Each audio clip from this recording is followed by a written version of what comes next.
doing daily video is incredibly powerful for your marketing, because you can share it on Facebook, you can put it on YouTube.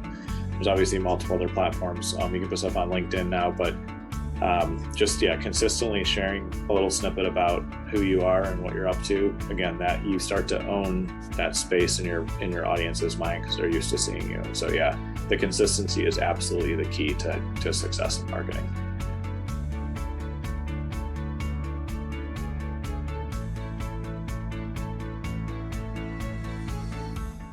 How important is social media in a marketing approach today, do you think?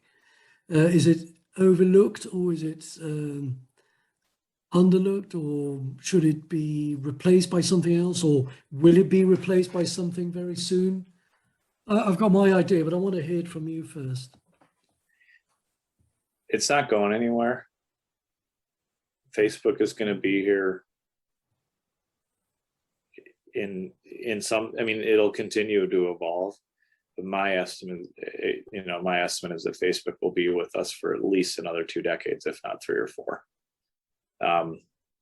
And social media as a whole, will be here with us forever as well.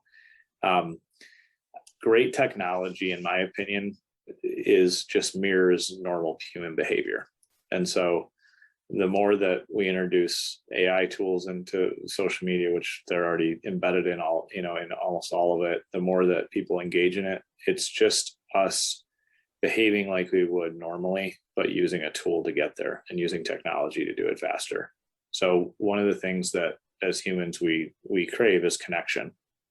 And if you set aside all the kind of noise and the negative media that comes out around Facebook, Mark Zuckerberg's mission is to connect the world, to connect everybody. And that because the actual goal of the platform is, I believe, very good, very beneficial to the world society, I don't expect it to go anywhere. I think there's some layers and complexities and challenges that will have to be solved. But with the goal of it connecting people, it's social media is very successful at that, and technology makes us wealthy. Technology compresses time. So a simple example that I always use is something I'm passionate about helping and I'm involved in is there's a nonprofit called Charity Water. And as I started to learn about what they did, they shared that women in developing countries spend between 6 and 8 hours a day gathering water. So one, they don't have clean water right next to their house, so they have to travel long distances and carry water that's often contaminated at some level too, and isn't super healthy for them. So there's a double negative impact by not having good technology on water delivery for the community. One, we have the majority of the women, if not all of them, that are able-bodied spending all of their hours getting water, so they're not able to do other meaningful work and produce goods and services and raise the GDP of the country and produce valuable things. And then on top of that, they're bringing back water that's not healthy all the time, and so they're getting sick. So there's actually a negative impact from negative work, which is it just digs a deeper hole. So when Charity Water comes in, they put in these wells that are designed to last, I believe they last 40 years or 50 years, a long time. They're indestructible by war. They're really, generally speaking, they're just incredibly durable. And so when they put the well in town, all of a sudden there's this free time to do good things, to invest in relationships, to build products and services. And so they just use modern technology to solve a problem. And we don't think of drilling a well as modern technology, but compared to a developing country, it is. And technology should always serve that role for us, because when we look at social media, instead of me having to go, to the community club that the club nearby that I want to be involved in, or go to a church or go to the pub and meet up with my friends and exchange information and build friendships and engage as a society, I can now sit down anywhere in my home or anywhere in the world, pull up my phone, get on my computer, and I can message you, John, and say, hey, John, how you doing? I'd love to, come on your show and share with your audience.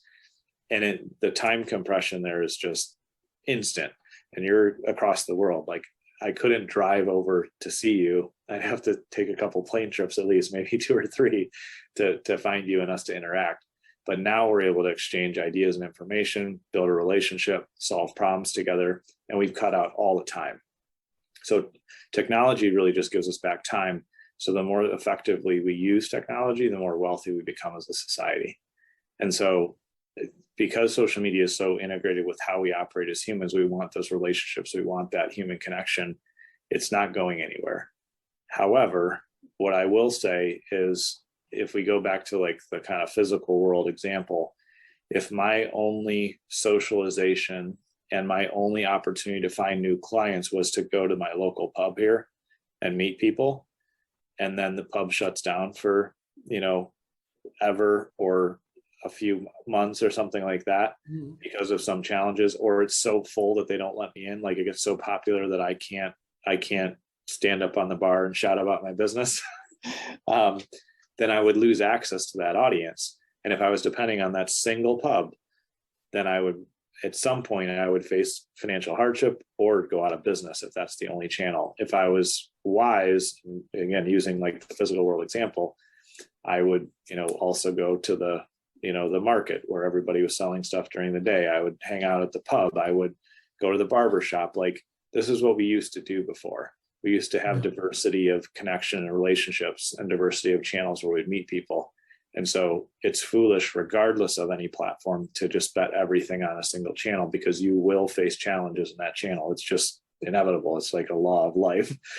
Sure. And so that's where anything can happen. Yeah. Yeah. And I think that's where people get off track, is they think that social media is the only channel, and that's such a fallacy. So, but you've got Facebook, you've got Twitter, you've got Discord, you've got there's a new fancy audio one again. I always forget the name. Yeah, the Clubhouse. Clubhouse. You've got all these things, but it's still internet-based marketing, if you want. Yeah. What about marketing to the real world? What about advertising in papers? What about advertising on radio? What about, you can even have some local TV advertising at a very decent cost nowadays. What about these? Is that something that you would advocate, or that you would push, or you would focus merely on internet platforms, let's say? Digital platforms are definitely very important and cannot be overlooked. So, I would say, in most cases, that's probably 2/3 of where somebody's marketing budget should be spent. Not always, but like general rule of thumb. However, the mailbox at the end of the driveway is increasingly empty. So it's very easy to send direct mail and get results. We just ran a direct mail campaign for a client, and they 6x their money. They got 6 times return on their investment. And it was a small, simple campaign. So direct mail is really effective. We do radio really effectively for our clients, because it's an open and affordable channel compared to, people don't think of that as the first place to advertise. Television is super effective. There's, SMS, which is digital, but a little bit maybe in the middle. Fair enough. I'll allow it. Yeah. And then I've built, a huge portion of our business is built through cold calling. And like, people, there's a lot of opinions about cold calling, but it's effective and it works. And so I would just encourage everyone to just be aware that the dangerous thing is to be in one channel. The important thing is to start to really have a holistic marketing approach where you're in multiple channels, because that will carry the ebbs and flows. Not everything drops at once. Like, yesterday when Facebook was down for 6-8 hours or whatever, it was quite a while, the mailman was still putting mail in my mailbox. There was no problem there. And the radio commercials were still running, and like the television that we run for our clients was still running. So you just have to be careful that you're not putting everything in one channel, because you'll really have big ebbs and flows then.